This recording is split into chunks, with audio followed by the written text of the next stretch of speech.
Hello, my name is Phil Ruge-Jones, and I'm the current coordinator of the Network of Biblical Storytellers International Seminar. This summer, the Network of Biblical Storytellers will do something that doesn't happen in many places. On Friday, August 6th, a group of people will get together and they will tell from their hearts, by memory, word for word, the Gospel of Mark from beginning to end. On the screen, you can see the place where you can go to register for the larger event that this epic telling takes place in. In order to help our members prepare for this, we brought together a group of storytellers and scholars that we call the seminar to give some tips on what each storyteller might think about as they prepare to tell the whole plot of Mark's Gospel. We hope you enjoy this time with us. Thank you.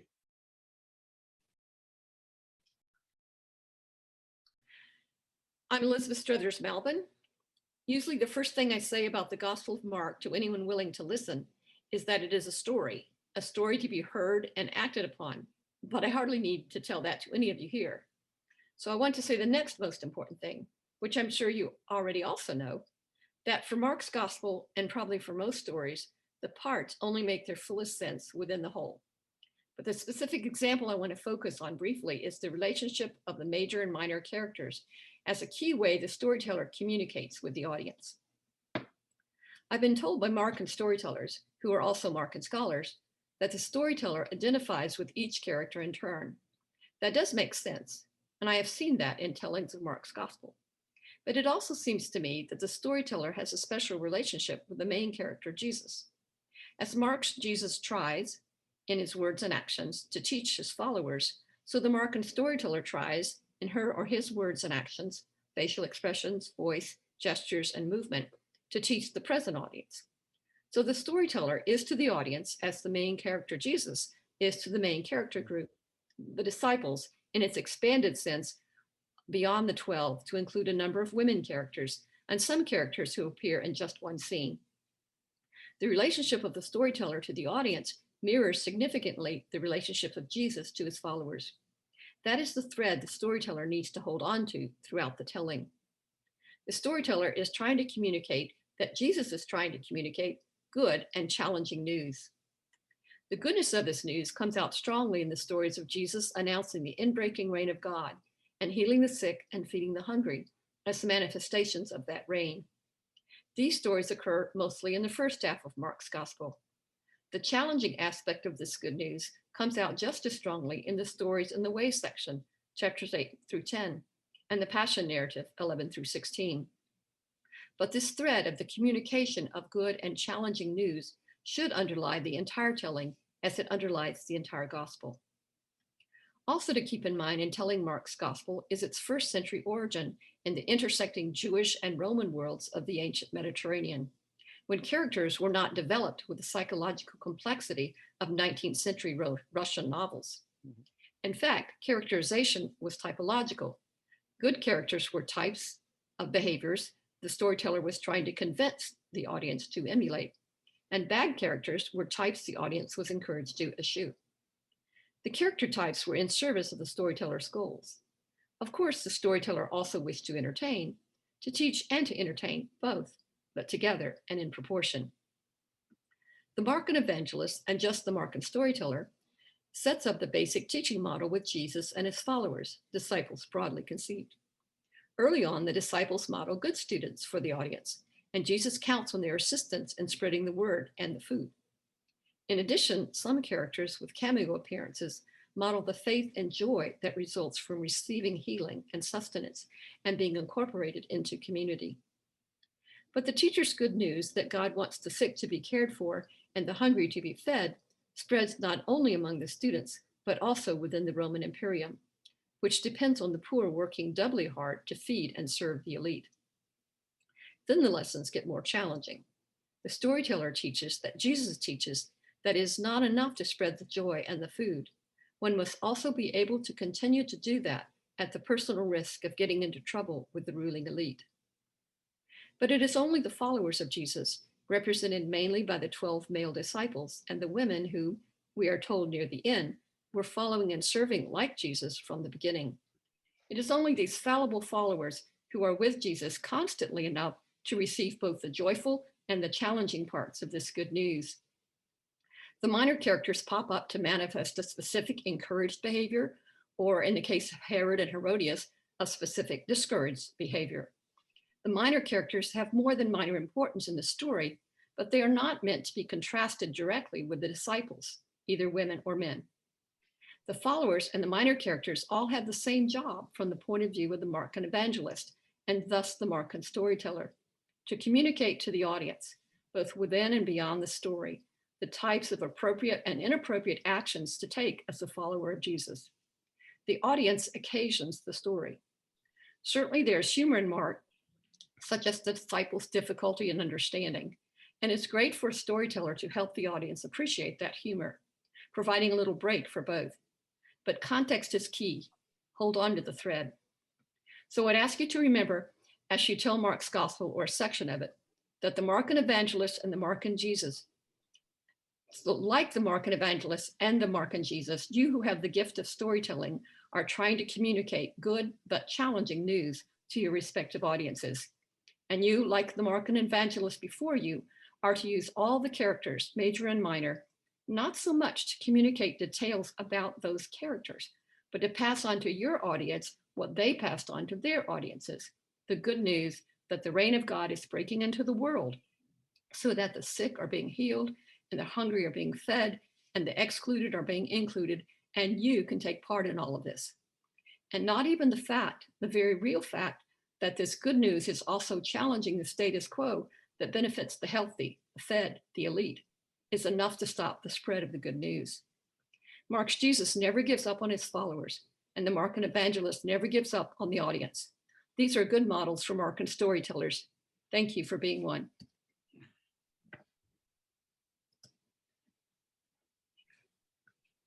Thank you. Thank you so much, Elizabeth. You can't see everyone, but I'm sure they're applauding wildly. And I have to apologize. I forgot to start recording in the beginning of yours, so we're going to lose the first minute or two of yours. My bad. If you want to record it with me afterwards, we could do that. But who would like to go? Is there someone who would like to go next? Tom, is yours all ready to go? Queued? Yes? Why don't you unmute and we'll have you go next. Okay.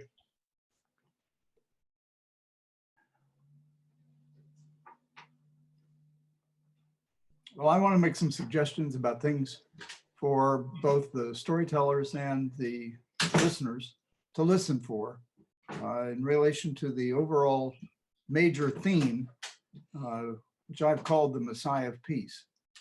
And the underlying reason for that is that this story is told in the aftermath of the Jewish-Roman War, 66 to 70, Masada in 72. And so the probability is that Mark is telling this story in the more or less immediate aftermath of the war.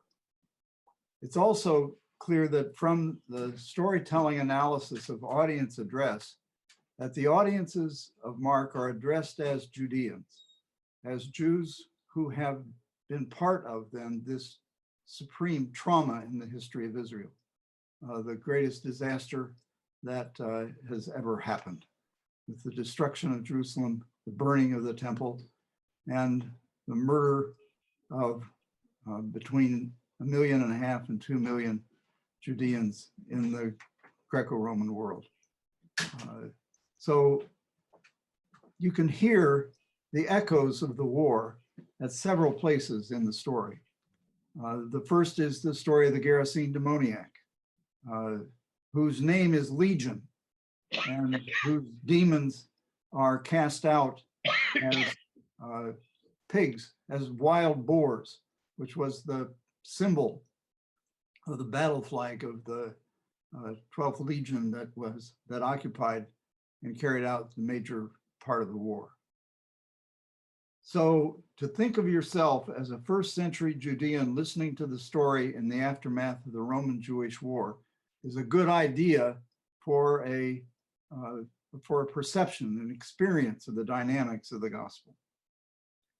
The second thing to notice are the moves of Jesus' ministry to and for Gentiles. These are trips from Galilee, Judean territory, across the sea or on foot into Gentile territory. So, all right, can we all see and hear? Yes. And thanks for the sure hand of Amelia here to straighten out my, my mess here. So this is a map. So this is Galilee. The first trip is into the region of the Gerasenes. So it's across the lake to the region of Gadara.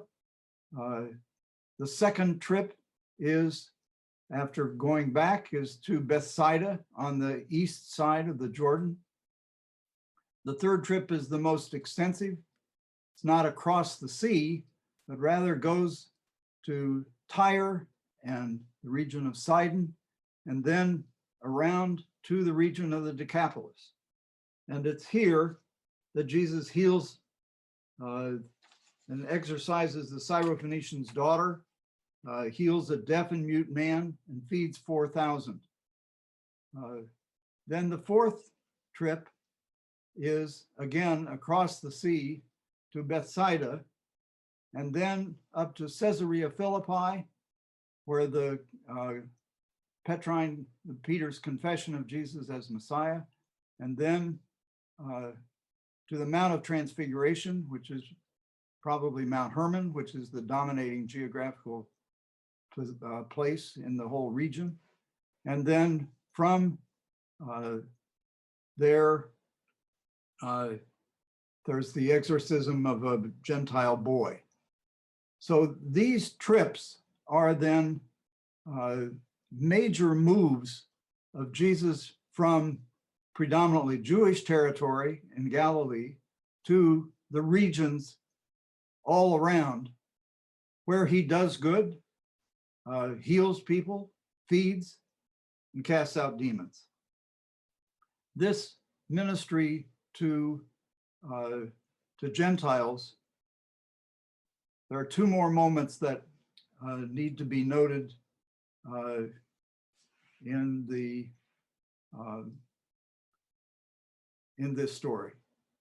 The first is the temple in Jerusalem, where Mark reports that Jesus says, "Is it not written, my house shall be called a place of prayer for all the nations?" This is a distinctive Markan motif for all the Gentiles. And so this is not so much a cleansing of the temple in Mark as it is a demonstration in favor of a place of prayer for all the nations. The second theme is the upper room in Jerusalem, where Jesus interprets his blood as my blood of the covenant poured out for many. And the many, this is in contrast to the blood of the covenant that was poured out for Israel. So this is in the background of Mark's Judean listeners.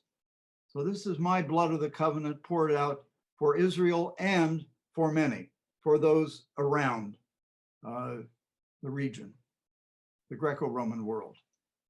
So this blood of the covenant is then the climax of Jesus, these explicit references to Gentiles and to Jesus' ministry across the boundaries that were characteristic of the ancient world. So listen, and if you hear these things, you will more fully perceive what Mark is doing. Thank you. Someone feeling the urge to go, or shall I? I'll go. I have the mic. So My name is Phil Ruge-Jones, and I have two suggestions that you do, and you might notice that we don't all always agree on this panel. So that if you know us, that's not a big surprise, and not that I have a huge disagreement with anyone who's spoken. Just to put that out there, my sense is that what I would like you to attend to are the people who have conflicts with Jesus at any point in the story. And having told this for a long time, what I've come to believe is if there's a conflict that someone has with Jesus, it's present because it's an ongoing conflict in the life of the followers of Jesus.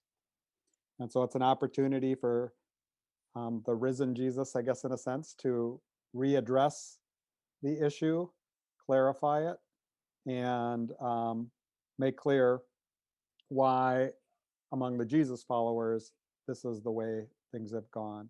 Elizabeth already mentioned that sometimes the conflicts are with the disciples, the fallible followers. So I would urge you to find an authentic, figure out why they have that question and voice it in a way that acknowledges, respects what they're bringing. Sometimes it'll be religious leaders that have conflicts. For those Christian communities who haven't cared about the Sabbath in any practical ways for centuries, it's hard for us to take seriously critiques of healing on the Sabbath, but I would urge us to find a way that you can do that and to hold that in your body and in your tone and in your gesturing, so that they don't appear simply hypocrites. I think it really gets tested in the crucifixion, but I think even the people who are taunting Jesus, if you don't understand why a lot of people would have gone, yeah, of course, why would you think this is a credible witness to what God is doing, then I don't think we've managed to settle into the place where they were. To me, this is important for a couple of reasons. When I have found myself presenting stereotypes and reinforcing them in my telling, no one in the audience feels challenged. They join my prejudiced narration of these characters and saying, yeah, those people are stupid. I'm glad I'm not like them. So you want to speak in a way that that acknowledges that. The second is a more contemporary issue, and that is that we live in a context where people like to present arguments as though one side is right and the other is wrong, and therefore listening needs to happen. And when we present the stories as though that were the case in the ancient world, it further authorizes that kind of polarization and that kind of judgmental attitude in our own world. And I think the community is kind of exercising its belief. The community of Jesus followers is reminding itself of what they're supposed to be about constantly. And it's a constant struggle, but that's because the temptations voiced by the opponents are real. And the other place, I think, so there's kind of I'm arguing for a little bit of attentiveness in the way you tell the gospel. Don't have Jesus win hands down every time. The other, I'm when Elizabeth said that Jesus is the main character, I said, well, maybe, but maybe the narrator is the main character. And because even when you hear Jesus, it's the narrator telling you what Jesus said. And so I think there's something attractive in the contemporary world, and I can't guarantee you this is the way they did it in the ancient world, but to have the narrator be somewhat tentative, as though he's not reporting to you a speech that he memorized ages ago or for eternity, but rather he's in the middle of whatever calamity is happening, whatever conflict is happening, trying to make sense of it himself. And so when he's in the calming of the storm, there's fear in his eyes. And when he's on transfiguration, he understands why the disciples are shaking in their boots. And in the crucifixion, he's trying to make sense of this unprecedented thing that's happening before his eyes in many ways, of watching someone he loves and cares for die. And so that would be an interesting conversation if you're telling with various people, or if you have various friends that are going to also be telling.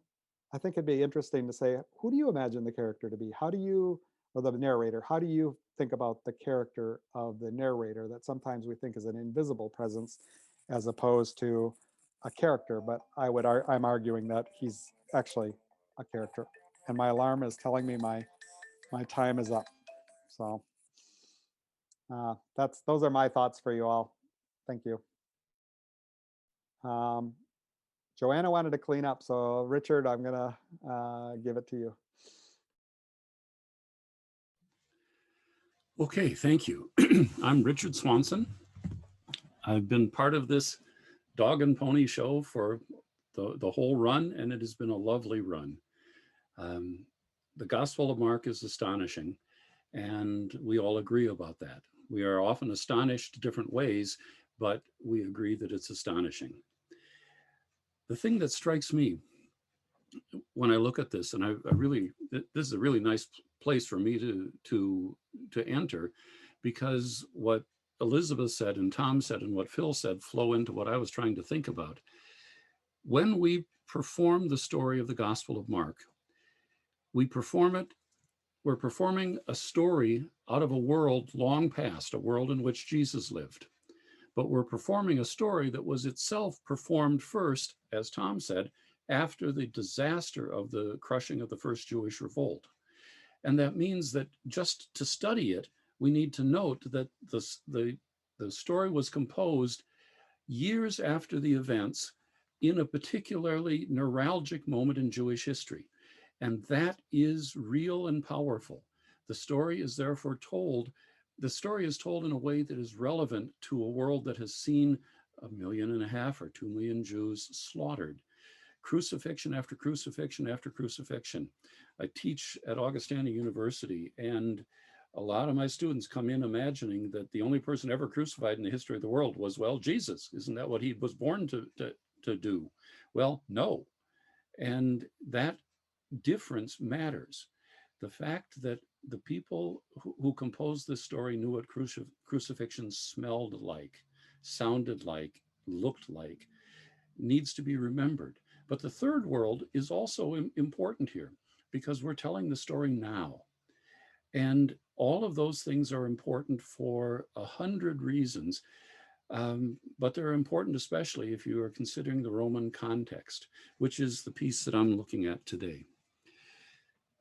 The context in which the story took place and was told and is told now is crucial. But the context in which it happened and was first told is perhaps most crucial and is absolutely determinative, because it was told in a world where Rome had absolute power, at least as close to absolute power as anyone was going to have. It took place in the outlying provinces of the Roman Empire, which is important. The home provinces had life good, but the outlying provinces were strip-mined to feed the elites at home in Rome. And this is a story, therefore, of people who have been strip-mined. That matters, and it shapes the way the story is told. But you need to remember that that context is determinative, or you will get some of the kinds of theological conclusions being drawn that have been so dangerous in the history of the Christian movement. If you forget the Roman context, you imagine that the real conflict is between Jesus and the Jews, and you got to say it like that. And if you read it as a conflict between Jesus and the Jews, you will misunderstand the scrap that's going on and the pain that's being felt by people on all sides of whatever argument is happening. In this story, Rome is omnipresent and invisible. You don't see Romans in page after page, scene after scene of the Gospel of Mark, but Rome is always there. And any imaginable ancient audience would have known that and would have felt that in ways that we have to train ourselves to know and feel. The first thing to notice is that, well, as Tom mentioned, the scene Legion, that doesn't sound like anything until you realize that that scene points at, perhaps sarcastically, perhaps as a revenge fantasy, it points at the destruction at the destruction of the 10th Legion. Would it fervently to be wished, it just didn't happen. The thing that needs to be remembered perhaps most of all is that in this story, Rome has created the chief priests as the organ of liaison, the organ that Rome would use to communicate with and control the Jewish population. And that needs to be remembered when you are playing and studying the trial scene, because the trial before the Sanhedrin is not an attempt to find something that Jesus has done wrong. In fact, it's frequently translated that way, but the Greek reads better as they were examining evidence that would condemn him to death, but they found none. Why were they examining evidence? Because as the organ of liaison, Pilate had created them and required them to report anyone that might turn out to be a troublemaker. They only found false witnesses. You get to the end of the trial scene and Jesus is asked, "Are you Messiah?" essentially. He says, "I am." Interpreters frequently tell you that it is not blasphemy or a capital crime to claim that you are the Messiah. Of course it's not. That's not why they bring him to Pilate. They bring him to Pilate because if the population finds out that he is in any sense the anointed one who will turn the world right side up, that will cause trouble, and Pilate will start killing Jews until he gets tired of it. Pilate never got tired of killing Jews. That matters for the way you understand the entire story, because this is a story that has Rome sitting in the background, waiting for there to be trouble and pulling all the strings they need to pull. There's so much more, but that's enough for now. Thank you, Richard. Joanna? I am going to sort of comment on a variety of things. I want to make one overall observation. There are really three plot lines in Mark, and we've talked about all of them, I think. The first of all is the cosmic plot line of the good news breaking in, the good news of the kingdom of God breaking into human life. And Elizabeth talked about this. The second is the political level, which Richard talked about, which Phil and Tom have all alluded to. And I would sort of underline Phil's comment of not necessarily being tentative, but we have a negative view of the Pharisees. But I used to, in teaching, in one section, have this class divided into Pharisees and disciples. The Pharisees is the far easier position to argue, which always stunned the students, but it is. It's much easier. We're all good Lutherans and Episcopalians and whoever else. We like orderly behavior. It's much easier. So, but that is part of the governmental level or the political level. And then there's the discipleship level, which, because most of us are Christians, this is the level we tend to be most fascinated by that. But it is, as Richard was just stressing, it is not the only level in the story. The other levels are fully there. And I would want to add one thing on the discipleship level. And I would repeat Elizabeth, it's not just the 12 males, it's the women whom we're told at the end have been there all along and who are often portrayed as good disciples. The discipleship level, notice what they can't understand. We often get hung up on the suffering. They object to Jesus dying, which seems to me quite reasonable. I would too. But they do get, if you will notice, to understand and accept that this risk is part of the way of Jesus, part of following. But what in many ways they never get to understand is the real joy of the inbreaking of the kingdom. You look at the feeding stories and the sea stories, Jesus seems befuddled that they don't get it, that this is really good news. And That's it for me. What a great observation. Thank you. So I'm gonna ask the four of you to talk to each other a little bit about if there's anything you want to respond to while I'm Promoting. raising up the other people who are in the seminar. I have a question for you, Tom. I like maps and places too. You probably know that, but it seemed that you were assuming that when Jesus says at 6:45, go ahead of me to Bethsaida, you're assuming that they do when they arrive, but that's not the way I read this story. You're still muted. There we go. So how do you read it? How do you hear it? So I read it that they landed Gennesaret, that because of the storm on the sea, they don't make it across, and then they landed on Gennesaret. But then I love your map, because what I think is happening is from 6:45 to 8:22, there's this detour, and Jesus is saying, I tried to send you over to the Gentiles, and you couldn't go by yourselves, although we had been there together once already. But when I tried to send you by yourselves, you didn't make it. So I'm going to take you by the hand, and I'm going to lead you. I'm going to Tyre and Sidon, and we're going to lead you onto the other side of the lake on an overland route. And I'm going to show you how to go reach the Gentiles. And all the time I'm doing that, I'm teaching you. I'm teaching Gentiles. I'm healing Gentiles all along the way. And eventually they do get to Bethsaida. And someone who took two times to get to see can see. And so I think that's an image of the disciples. Oh, it's meeting me there now. Okay. Not being able to see until the second time. I think it would fit very nicely with what you were saying. Yeah. Well, Gennesaret is the most ambiguous geographical location. I don't, nobody knew exactly where it was.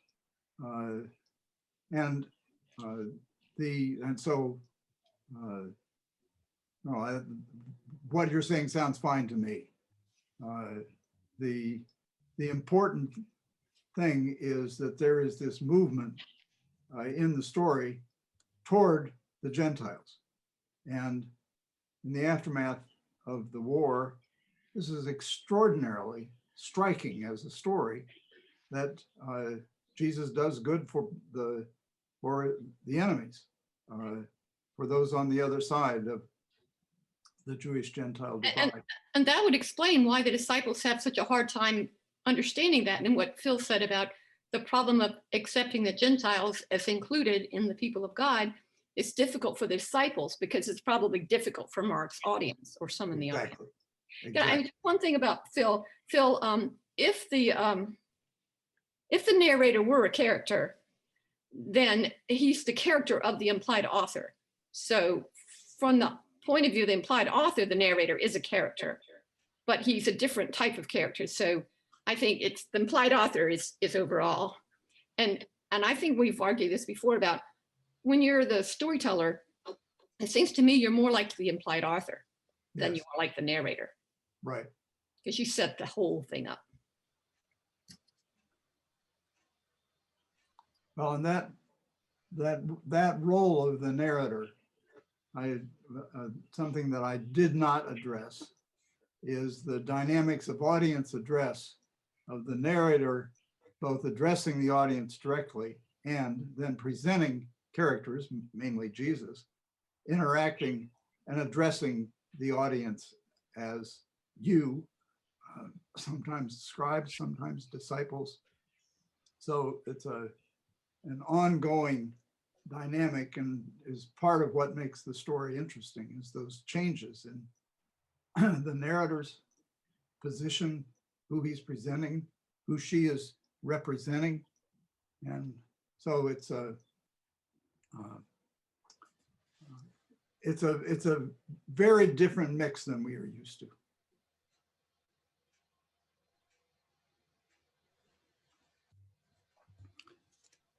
Right. I So wanted it's, to say, yeah, I go wanted ahead. to say just a word of appreciation about what Phil pointed out.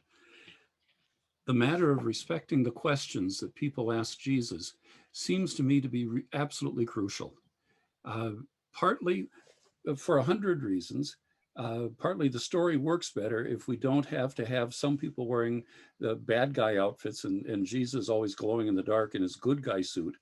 The story is much stronger than that. And if you let it be a story, then and if you respect their questions, then the tension of the story is productive in my view. Now, but the other thing is, I come from the Midwest, and in the Midwest, you're supposed to cross yourself if you ever accidentally argue with anyone. And that's not the culture out of which this comes. I wasn't raised like that, but in the Midwest, a lot of my students were. This is a culture that argues as a way of showing respect. And that is crucial. So that when someone argues with Jesus, Jesus can even learn something. The woman that comes, the Syrophoenician woman, teaches Jesus a lesson. And you got to make room for Jesus to learn stuff. But you also got to make room for questions that are just fun to argue about. So thank you. I appreciated that, Phil. Isn't academia just questions that are fun to argue about? Mm-hmm. So was supper at my house, but you know. Yeah, if you want to indicate with a hand raised, I'll try to keep track of that and keep the conversation moving. Some of you who could have been on the panel and didn't get a chance, you don't have to necessarily respond to what we said, but you could say, well, my two cents would be this. I had a thought, Phil. And so it was in relation to Tom's comment about how this story was told in the wake of trauma. And I'm just struck by the fact that we're doing Mark as our epic in the wake of the trauma that is the COVID-19 pandemic. And I'm curious about if we're talking about, like, Tom, you framed the like fall of Jerusalem as this like once in a generation, once in a lifetime kind of trauma. And I think COVID is, as a millennial who I've lived through a lot of fun traumas. I was a New Yorker in 9/11 as a kid. Like, I still think that COVID is the defining trauma of my life thus far. And so this idea of telling Mark from a place of modern trauma, maybe allowing us to key into the trauma of the text a little bit better, because we now have a sense of what it's like to lose millions of people at once. Albeit more globalized than localized, but I think in our globalized world, things feel more localized. The fact that there are hundreds of thousands of people right now in India who are coming down with COVID, and I think the death toll there will continue to ratchet as this continues to be horrifying and across the globe. So yeah, just trauma. And just to pick up on that, there's a very nice newish book by David Jansen, Trauma and the Failure of History. And it sinks its roots in Jewish scripture, but it is applicable to the moment at which the story of the Gospel of Mark is being told. And it notes that it reads Jewish scripture as an attempt, as a contest between people that attempted to tame the trauma and people who knew that trauma cannot be tamed. And finally chooses the side of Lamentations and Job, which provide an interesting template to use when playing with the Gospel of Mark. What if the Gospel of Mark doesn't resolve trauma? What if it expresses it? And I think Jansen is helpful for thinking about that. Tim has his hand raised. Yeah, I think there's trauma and then there's real trauma. I wouldn't try and make too much of COVID. I mean, it has been somewhat traumatic, but it's very much different when a Roman soldier comes to your house and kills your family members and burns your city and tears the temple down and things like that. So I just kind of don't want us to make too much of that and say, oh, our experience is kind of similar to that. The question I had, though, was, I think was Elizabeth made mention, talking about the narrator and the author as different people. And that kind of confused me. You're muted, Elizabeth. Yeah. I'm working on it. I've written about that a lot, and that's something I've thought about a lot. And it had to do with when literary critics, like those of us here my age, were first coming on the scene. We were bucking straight historical critics, or they said they were historical and whatever. Redaction critics who just, if it's in the text, then what the question is did it really happen? And that's a question, but it's not very easy to answer. And I don't even think it was a very good question. And it certainly wasn't the Mark the Evangelist question ever. I just don't, his question was, how can I get more followers of Jesus to be good followers of Jesus? But I think theoretically, it helps us to think that there is a real author, and then there's the implied author. The implied author is what we know just from the text. Now, in the ancient world, when we can't interview the real author, the implied author is about all we can figure out about the real author too. But, if there were somebody writing a book today, you could interview the author, but you could also have the implied author, everything you could figure out about the author just from reading the text. Does that make sense? So it's like real author, and you have a real audience, neither of which we have access to, right? So we talk about the implied author and the implied audience. What would an audience member have to know to have this story kind of make sense? And all this thing about Rome and all that, that's a part of it, right? And what you just said about it's different worrying about COVID and wearing a mask and having a spear stuck through your dad, So, but then you have the narrator, and then you have the narratee, because it's a communication model. The real author communicates with the real audience. The implied author communicates with the implied audience. The narrator communicates with the narratee. And I would say in the middle, you have characters. So it's kind of it's a distinction which some people think doesn't make a difference, but at the theoretical level, it does make a difference. It makes a big difference when you're trying to say, at what level am I asking and answering questions? One thing that's really irritated me is I ask literary questions and come up with literary answers, and then people take them historically. And you can't get from literary evidence to history just like that, right? So it's a theoretical thing. I think it does relate to storytellers in that I would say when you tell the story, you are not in the role of the narrator. I would say you're in the role of the implied author, because you get to decide what kind of narrator you're going to be. And that's what the implied author does. So I think you're, at that high up level, when you're the storyteller, you decide, is this narrator going to be really dramatic, or is more, audience oriented, or, that's a decision you have to make and get to make. So I think you're more like the implied author. I think there is a dynamic that's similar in just the human act of storyteller too. When I tell you a story, I'm not revealing myself only. I'm revealing myself as I want you to experience myself, which involves a high degree of censorship and spinning. And so there's something like that that's going on, I think, in this as well. I think another dimension of this is the differences between our high literate culture and the culture of the ancient world, in which the majority of people were illiterate, the great majority, like 90%.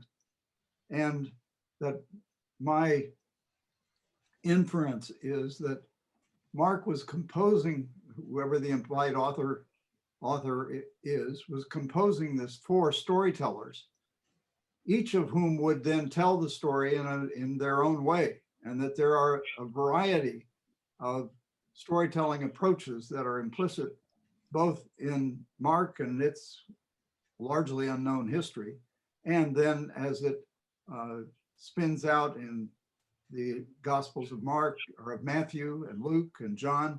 That is, this storytelling tradition is an ongoing, evolving dynamic in which many people became involved as storytellers.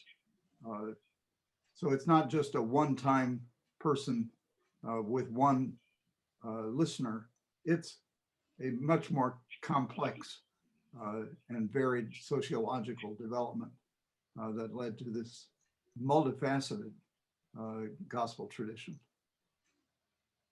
I want to add also the storyteller stamps their own thing on the story. Both it's deliberate, but also it's inevitable. One year we played with different translations and different storytellers. It is clear that the storyteller overrode the translation in terms of performance. And we see the different performances in the epics as different people do quite different things. But the storyteller is a real participant. Mark Hoffman? Yeah, one of the things that pulling some of these things together, Phil, you talked about the tentativeness of the narrator. Joanna talked about Jesus being befuddled, and feeling that Jesus doesn't always win. One of the main things I'm been playing with, and then this comes back to what the performer gets to choose, is the character of Jesus. I oftentimes, I guess I've been more often portraying him as cranky Jesus, whether his befuddlement turns into frustration, but we've got the initial scene with the leper there in 1. In chapter 3, the guy with a withered hand, he gets angry there.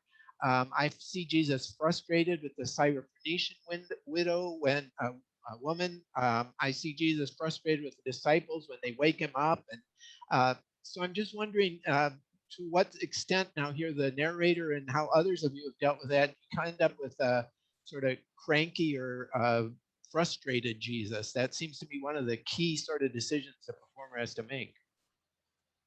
Richard? But to go back to the Syrophoenician woman, I think in that scene, that's a key place to look for what Mark is talking about.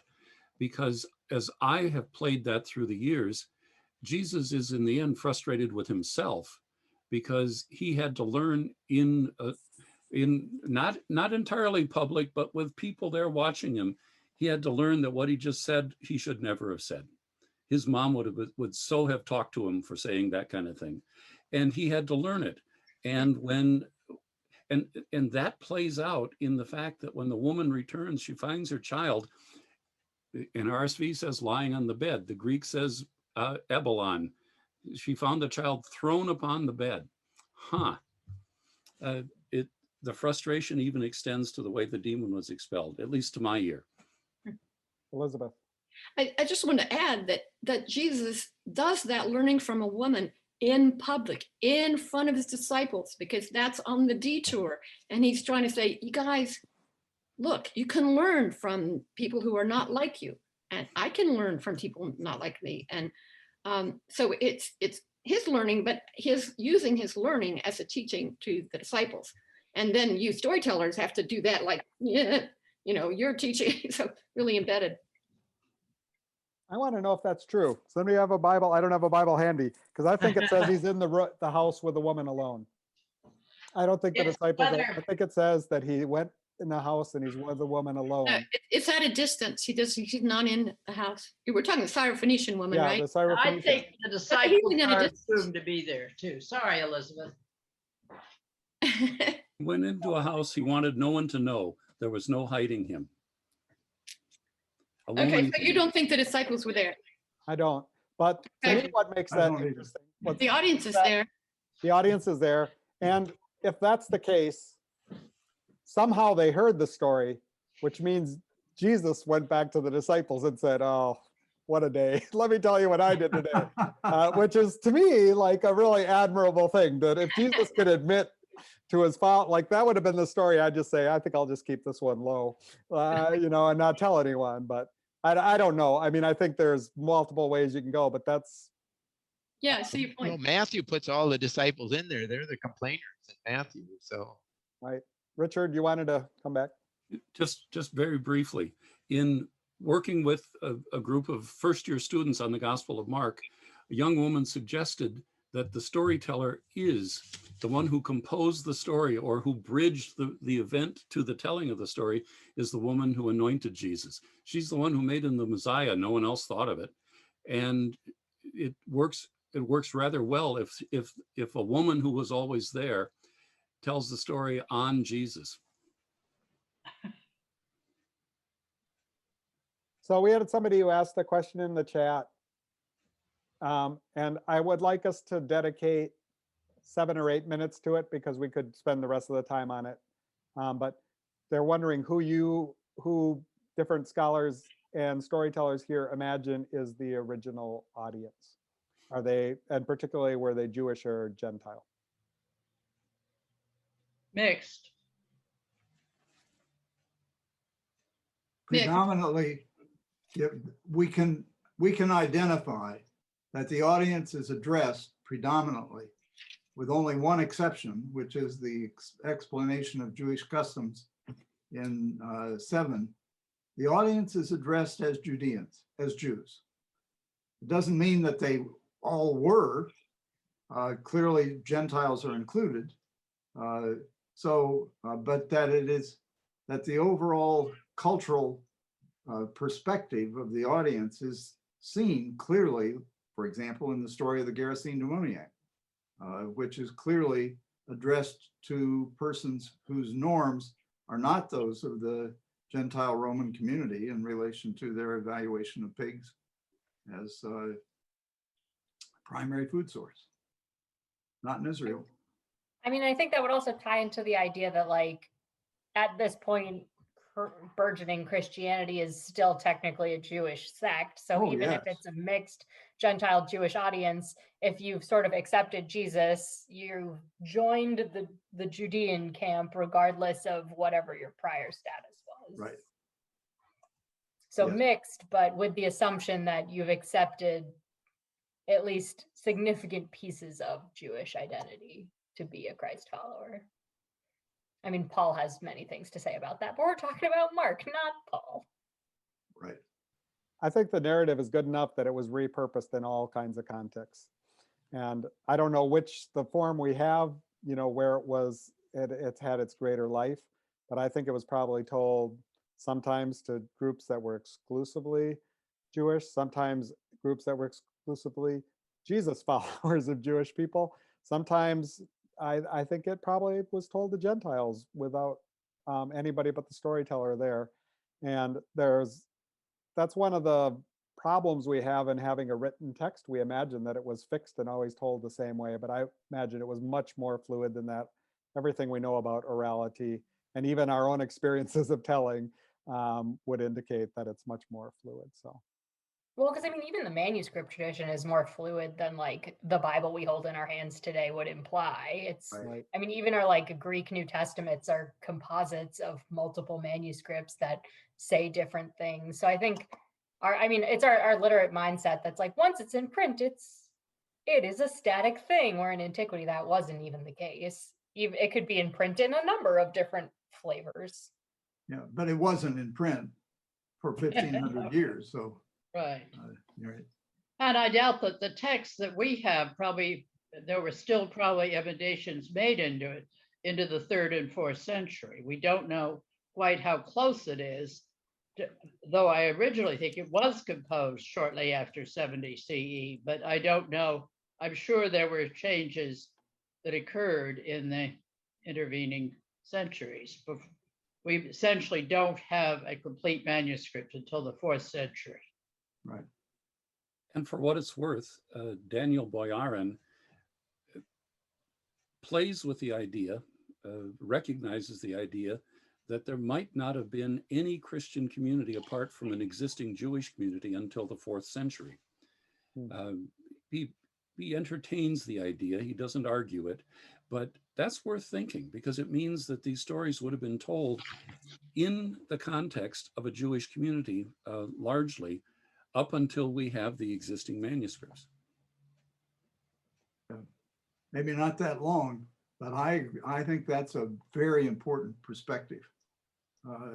That at least through the 2nd century, well into the 3rd, that this relationship that there was no parting of the ways, there was ongoing conflict. And at the core of that was, I think, the issue of the Gentiles.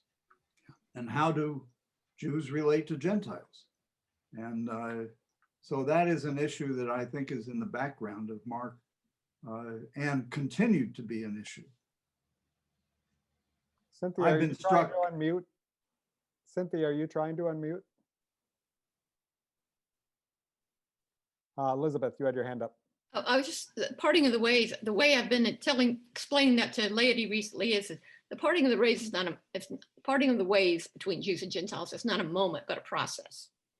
It's a process that takes a long time to And really it's not become done. actualized. And in different places, it goes at different speeds. We had a question about the use of accents in trying to distinguish them. It may have not been a question at all. It may have been a thinly veiled No, request to make a. no, that was me. Okay. It, I know that before you and I have talked about accents, and I have objected to using, at the time, I objected to an acquisition of an East Texas dialect in order to convey something. And as much as I am cautious about using dialects, I am also introducing that as a real skill and craft for biblical storytellers to polish and employ. Because I think that we do live in a post-literate world where much is communicated through the shortcuts of either visualization or vocalization. The minute I say that, I am also wildly concerned about demonizing regions of the country, including my own regions.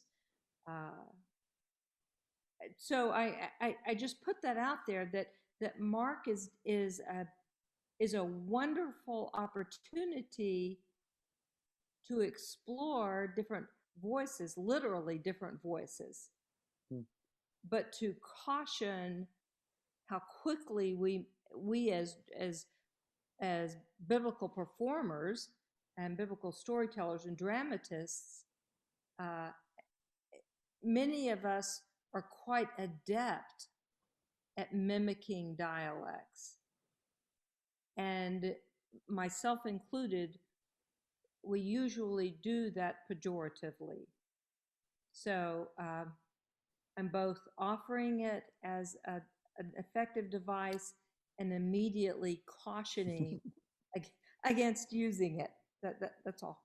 And it's usually a dialect that that is not our own, right?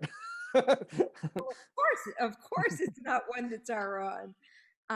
And the irony of that, of course, is that we don't even recognize that other people hear a dialect in us. Right. So that's I just, after years of being a part of this group and rooming with different people from different parts of the country, I just know unconsciously and consciously that part of our tension to build community has been around immediate responses that we have to dialects that both signal where we're from and our age.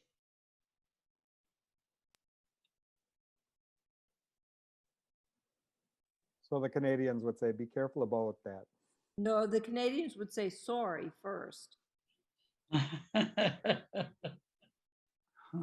I will mention that I can't point you to exactly where it is, but the Canadian network did the first half of the Gospel of Mark. You might want to check out their performance and as you're preparing yours too. It's good. Elizabeth, you're muted. Sorry, it's true. I thought, okay, but absolutely, absolutely. So the about, like, it's all about the story. But, you know, you hear the dialect and people speaking, and I know that there's a Canadian accent that you're all hearing right now, maybe, but it comes out thicker or thinner depending on how I'm speaking. But thank you for that, Cynthia. That was so good. Yeah, but dialects and language. And to hear the stories told in Newfoundland is something else. There's a very thick dialect there, so it's wonderful. Okay, thanks everybody. Yeah, I've tried telling Mark with a Jewish accent and with an African-American accent and a Midwestern, an even broader Midwestern accent that I grew up with. I haven't done any of that in public. I'm curious at you saying you told it with a Jewish accent. Are you speaking of a modern, localized, regional dialect? Oh, it's kind of Yiddish. It's kind of a Manhattan Yiddish. Okay, all right. Well, all right, thank you. I mean, I'm curious. I mean, just as someone who's so entrenched in the theater and performance world, like the idea is if you're doing a performance where you need a dialect, you typically have a dialect coach. And I'm curious because there's an art to using a dialect. It's not just we're going to throw a dialect in because XYZ is different. There's an art to it and a thought process behind it. And there's a lot that goes on behind the scenes of like making these choices about which dialects are used. I'm very much thinking of Last Temptation of the Christ right now because there's like some very fascinating, like the Romans all have British accents and Jesus and his disciples all have these like wild Brooklyn accents. And I'm just like, I have no idea why this was the choice, but it's clearly a choice.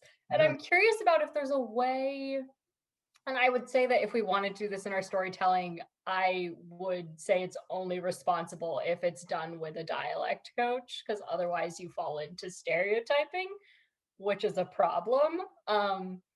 And I mean, I'm always pro, like, let's get a director figure who gives you feedback, like more theatrical things in storytelling, but that's just my vibe. So yeah, so I guess, yeah, Pamela in the chat, dialects done poorly are painful to listen to, because I think there's a violence done to the beauty of the way that people speak. Like, I think, like Texas accents are beautiful, and there's something about accents that tell you where people are from. I think the Canadian accent is wonderful. One of my best friends is Canadian. And the fact that when I'm with her family, they drop even further into their Canadian accents, it's beautiful. And there's something special about them. So to use accents as a trope rather than to like think about why we want characters to have certain accents is really important. And if okay, sorry, I want to Pam Farrow had a great article about that in the Biblical Storyteller. Yeah.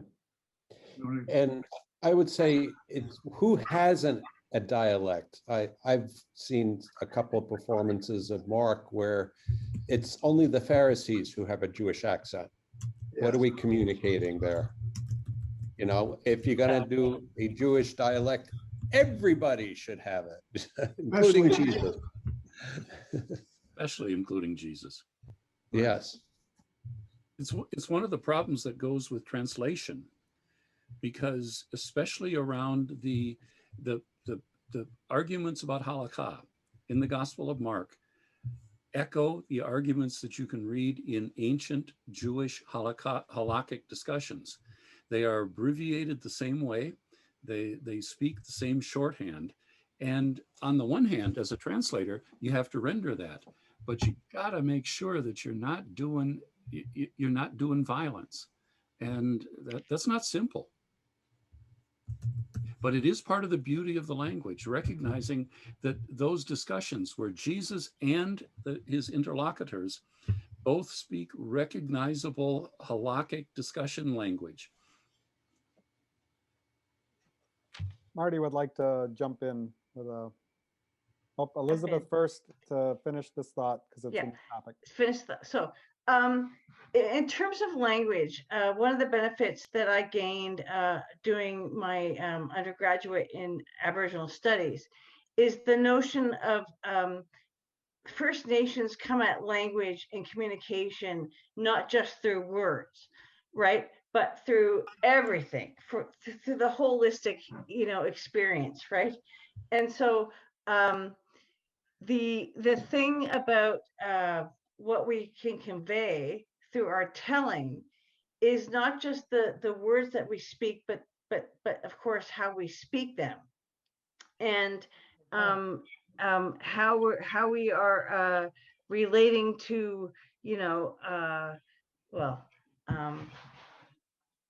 I'm losing my train of thought, sadly, but that when we understand in terms of dialect and language and culture and just present time experience of where we are and who we are, where we just simply speak the words and form those words of the story to relate to the situation.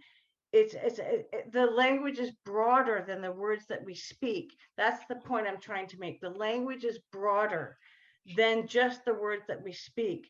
The language comes through the imagery, through the emotion, through the dialect, through the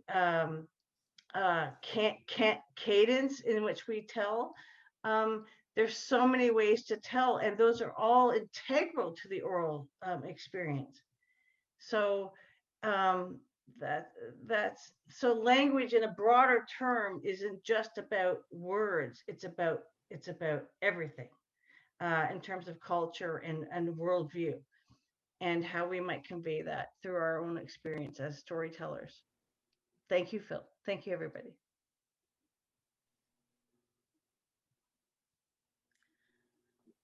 I am kind of changing the subject here, but I was interested that our panelists predominantly described the gospel as teaching disciples how to be disciples, rather than as a making of disciples, as a first proclamation of the news. And the question I'm left with, given the trajectory of the gospel, whereby Jesus initially comes on strong, but by the end he can't even save himself, is why, given how we picture, and I think different Christian communities were early on were so different from each other. I'm not even sure we should use the same adjective to describe. Even to say Christian communities implies a kind of uniformity that may not be there. So looking at the Mark community, why are they disciples to begin with? I mean, given the kind of level of conflict and doubts and questions, where did they get the commitment that they even care how you go about being a good disciple? What's the good news, as it were? Not just the ethical demand, but the gospel in the gospel. They didn't so much volunteer as get called, for one thing. They didn't select themselves. I think, Marty. What about the later communities? I mean, I'm asking about the gospel's community, not Jesus's disciples as portrayed in the gospel. As far as we know, there's only like 1 or 2 references to Christian in the 1st century. So that was the notion of Christian communities is a right. I'm with you on that. But you all have been assuming that there is a commitment to Jesus or to the community, such that people care about being told how they go about being good disciples. I'm wondering, where does that commitment come from?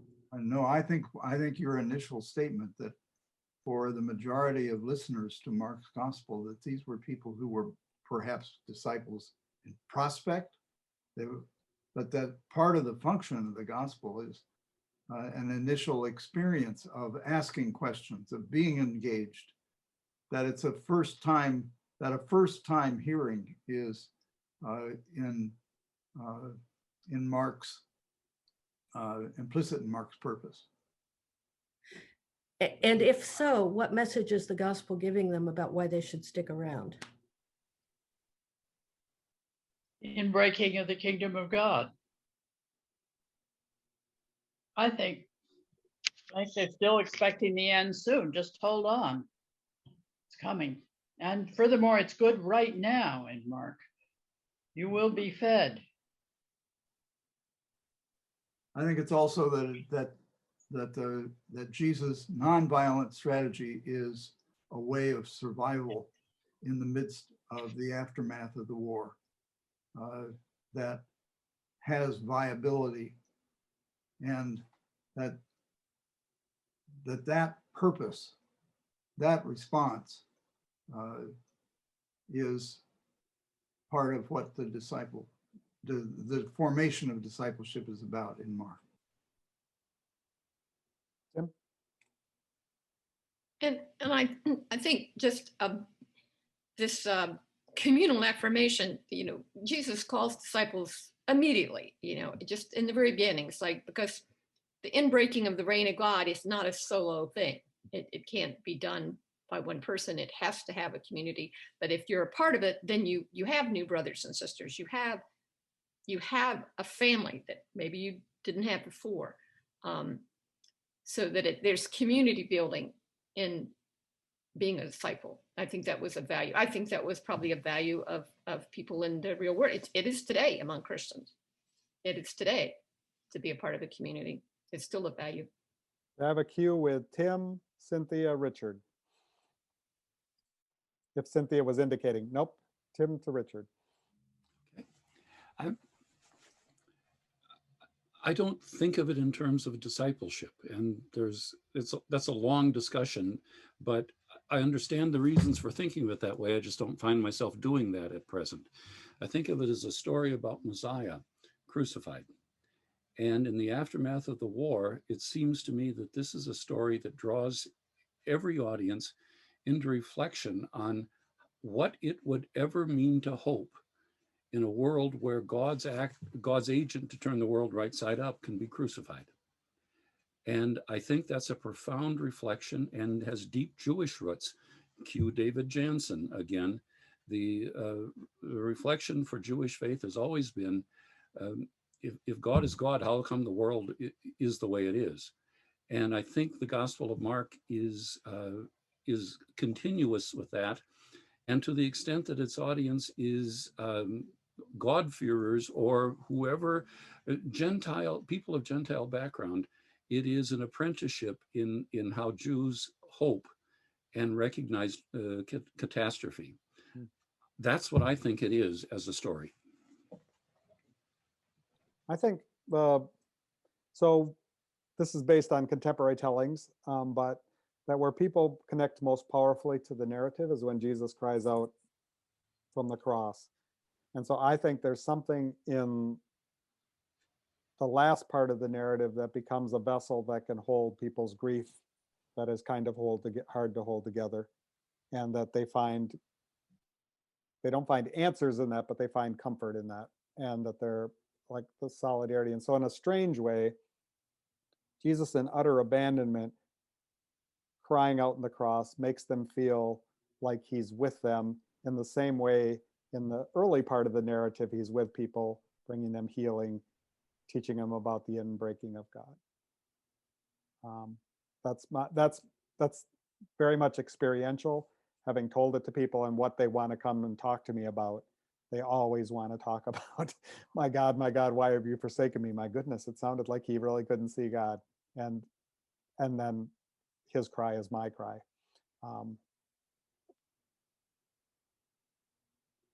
That feels somehow different to me than a message that we all ought to embrace peace, or we all ought to embrace strangers, or we all ought to feed people. I think it would be really interesting to pursue that, and I know the the name of the book of Job has come up in this discussion, and that's an angle from which I'm sympathetic about looking at Mark. But it would be interesting to think harder about what it means if this is a book of puzzlement and wrestling and feeling lost and finding companionship there. And how that plays out in an epic telling. Megan just unmuted as though ready to. Yeah, I guess, I mean, one of my constant questions as someone who's so seeped in like the study of what the original audience was expecting versus what the original teller was trying to do. And I think that's an interesting question from an academic side, but on the flip side of this, it's that your average person who's hearing this today is not gonna care. Like, it doesn't necessarily matter what average Joe or Jane or non-binary flavor of that word um thought the text was saying to them in the first century. I think there's something to be considered about what the text is trying to say in the modern context. And I think holding the two in tension is important. And I think it's very important that modern believers have a sense of the idea that maybe it meant something different in antiquity. But I guess I'm always curious about like, what is the telling trying to do? And I think it's disingenuous to the flexibility of the gospel to say that it has to mean what it meant for audiences in the first century. So I guess I'm curious about how we can flex, but also stay true to the ideas. Does this question make sense? I'm feeling a little rambly, but I think there's like two dynamics, and I'm curious about how we bring them together to be productive. There's a question I think is related, and just correct me if I'm wrong, that somebody put in the chat. How do you tell a part of Mark you don't believe in, but want to be true to the writer, right? So what do you do when there's something you need to announce? And yeah, I mean, this is my constant question and issue with a lot of the Pauline writings, which is why I've run kicking and screaming away from Paul, because there's so much of Paul that I'm just like, I can't get behind this. So yeah, like, how do you, like, if there, maybe people look at the Syrophoenician woman story and hate it and are like, this is useless for modernity. Not that I think they should, but like, I think there's space for people to disagree with pieces of it. And I think Mark's question about like, is it told in pieces or as a whole? Does it, I mean, I don't think it has to be one or the other. And I'm curious about like contexts for these different flavors of engaging and trying to make meaning with this text. I see Cliff has his hand up and he hasn't spoken yet, so I'm going to give him. Appreciate that. No, I was just thinking with this question in particular, I think this is a place where we acknowledge that these stories work on us as the storytellers. They're not just tools in our hands to do something to an audience. And so with the story that maybe we're not sure what to do with Paul, if we're working with Paul, there can be something that happens as we put in the time of internalizing and telling and exploring to us as a teller. And I would hope that we could find ways to be open to that as we learn some of these stories that are difficult for us for different reasons. Richard. One of the things that has occurred to me working with actors is I'm not entirely sure that we know what they did believe in the ancient world. And I think some of the things that come across in awfully confident sermons out of the mouths of baritones as belief statements are in fact questions or provocations to questions. Whatever you ask in my name, I will do. I don't think any audience in any imaginable world ever listens to that and say, well, that's obviously true. Otherwise, there wouldn't be pieces in Jewish scripture that mention the word of the Lord was rare in those days. Well, it's always been rare. And so we tend to play them real straight as provocations. And if someone says something that's obviously ridiculous, actors react. Seriously?